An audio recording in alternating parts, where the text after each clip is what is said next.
Assalamualaikum warahmatullahi wabarakatuh. Kami dari kelompok 6 akan mempresentasikan hasil diskusi kami yang berjudul Teknik Analisis Data Penelitian Kualitatif. Sebelumnya saya akan memperkenalkan nama-nama anggota dari kelompok kami.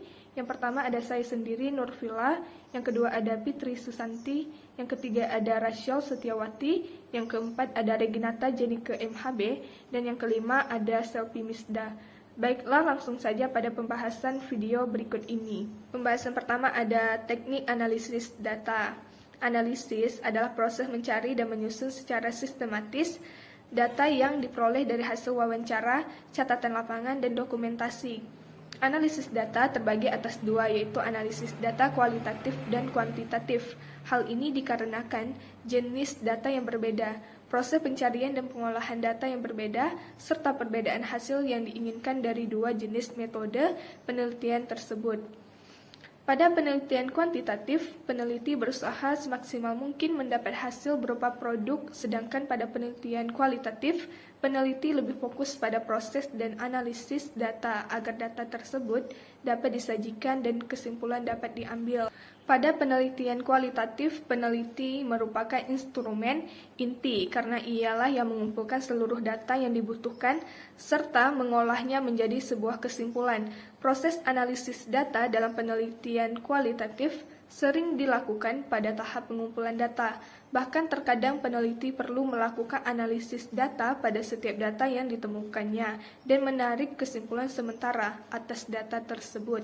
Data kualitatif terbentuk deskriptif, berupa kata-kata lisan atau tulisan tentang tingkah laku manusia yang dapat diamati. Pembahasan berikutnya mengenai data kualitatif dapat dipilah menjadi 3 jenis. Yang pertama, hasil pengamatan. Uraian rinci tentang situasi, kejadian, interaksi, dan tingkah laku yang diamati di lapangan. Yang kedua, hasil pembicaraan. Kutipan langsung dari pernyataan orang-orang tentang pengalaman sikap, keyakinan, dan pemikiran mereka dalam kesempatan wawancara mendalam. Yang ketiga, bahan tertulis, petikan atau keseluruhan dokumen, surat menyurat, rekaman, dan kasus sejarah. Analisis data dalam penelitian kualitatif mengharuskan peneliti bersifat cermat dan tekun.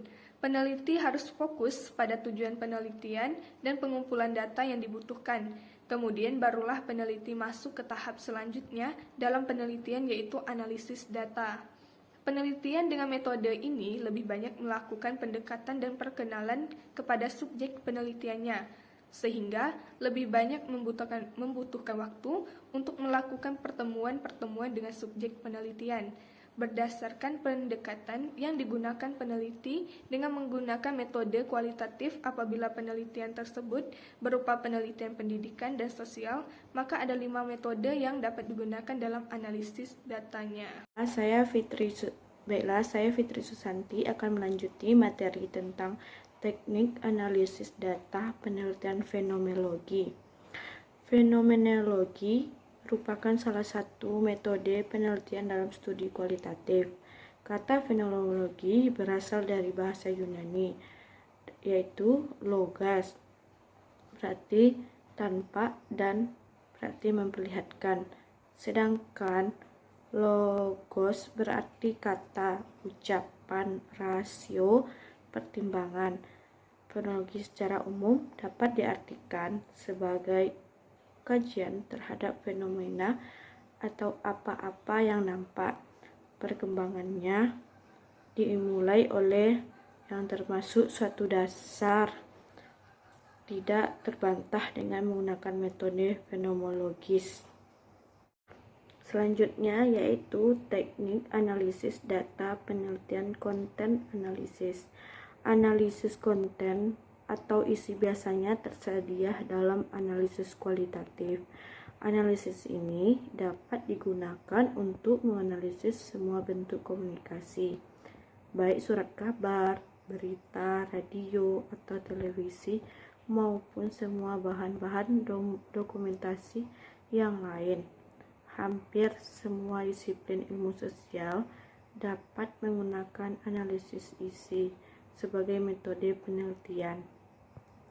Holstein menunjukkan 3 bidang, yang banyak mempergunakan analisis isi yang besarnya hampir 75%, dan keseluruhan studi empirik yaitu penelitian sosial antropologi, komunikasi umum, dan ilmu politik.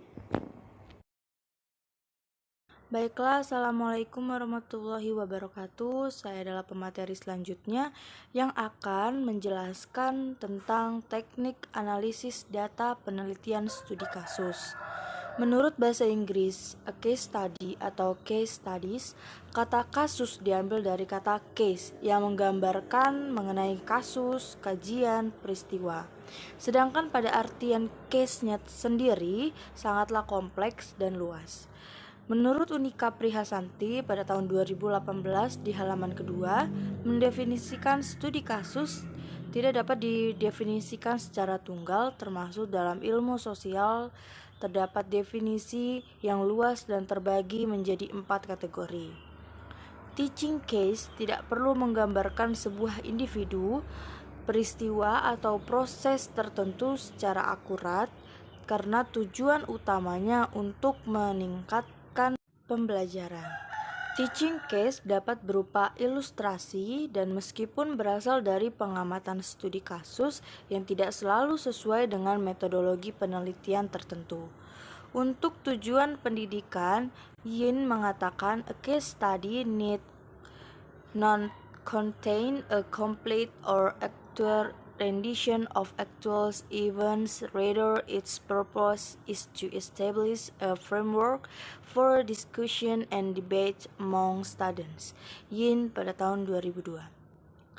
Studi kasus ialah suatu serangkaian kegiatan ilmiah yang dilakukan secara intensif, terinci dan mendalam tentang suatu program, peristiwa, dan aktivitas baik pada tingkat perorangan, sekelompok orang, lembaga, atau organisasi untuk memperoleh pengetahuan mendalam tentang peristiwa tersebut.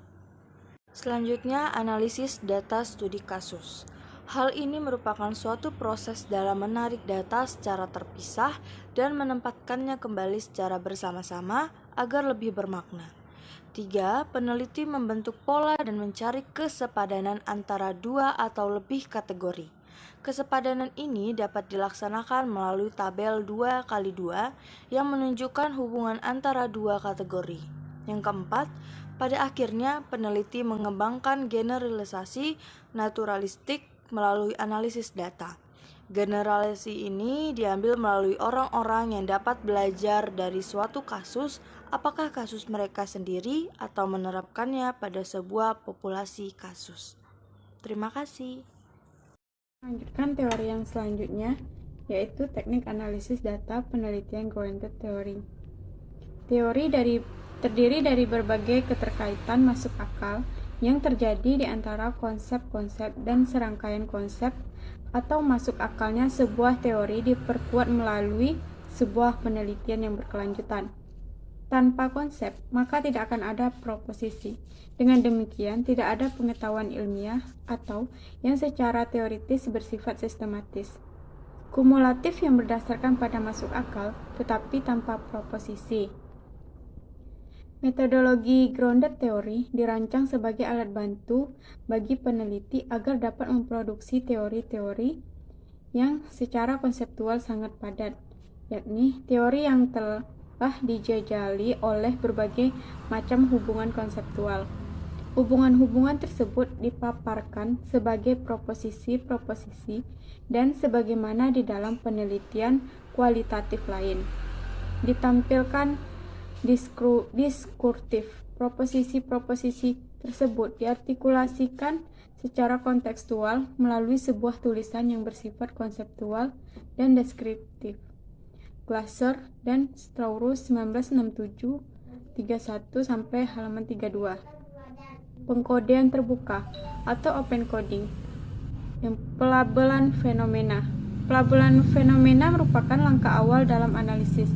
Yang dimaksud dengan pelabelan fenomena adalah pemberian nama terhadap benda, kejadian, atau informasi yang diperoleh melalui pengamatan atau wawancara. Pada hakikatnya, pelabelan itu merupakan suatu perbuatan nama dari setiap fenomena dan konsep tertentu. Selanjutnya, penyusunan kategori. Dasar untuk penyusunan kategori adalah sifat dan ukurannya. Yang dimaksud dengan sifat di sini adalah karakteristik atau atribut suatu kategori, atau yang berfungsi sebagai ranah ukuran dimensional rank. Sedangkan ukuran dari posisi itu bersifat dalam suatu kontinuum. Selanjutnya, penemuan dan penamaan kategori. Pada hakikatnya, setiap fenomena yang sudah diberi label adalah unit-unit data yang masih berserakan. Kapasitas intelektual manusia tidak cukup kuat untuk sekaligus memproses dan menganalisis informasi yang jumlahnya besar seperti itu. Untuk menyederhanakan data tersebut perlu dipisahkan ke dalam beberapa kelompok. Selanjutnya, Assalamualaikum warahmatullahi wabarakatuh. Saya Salpi Misda akan menjelaskan mengenai analisis proses. Hasil analisis proses itu juga perlu ditunjukkan dalam penulisan laporan penelitian. Maksud analisis proses ini adalah sebagai cara untuk menghidupkan data melalui penggambaran dan pengaitan tindakan atau interaksi. Untuk mengetahui urutan dan atau rangkaian data, dalam pengaitan itu tidak hanya untuk mengenali urutan waktu atau kronologi suatu peristiwa, melainkan yang lebih penting adalah untuk menemukan keterkaitan antara stimulus, respon, dan akibat kondisi. Respon dan konsekuensi harus dilihat sebagai tiga hal yang terus bergerak secara dinamis dan berputar mengikuti garis lingkaran. Kemudian teknik analisis data penelitian etnografi. Etnografi merupakan suatu metode penelitian ilmu sosial. Penelitian ini sangat percaya pada ketertutupan, pengalaman pribadi, dan partisipasi dalam yang mungkin tidak hanya pengamatan oleh para peneliti yang terlatih dalam seni etnografi. Para etnografer ini sering bekerja dalam tim yang multidisipliner, di mana titik fokus penelitiannya dapat meliputi studi intensif, budaya, dan bahasa bidang atau domain tunggal, ataupun gabungan metode historis, observasi, dan wawancara. Masyarakat pada awalnya etnografi berakar pada bidang antropologi dan sosial. Namun para praktisi dewasa ini melaksanakan penelitian etnografi dalam segala bentuk. Ahli etnografi melakukan studi pengelolaan kesehatan masyarakat, perkembangan pedesaan dan perkotaan, konsumen dan barang konsumsi, serta arena manusia manapun. Sekian, terima kasih.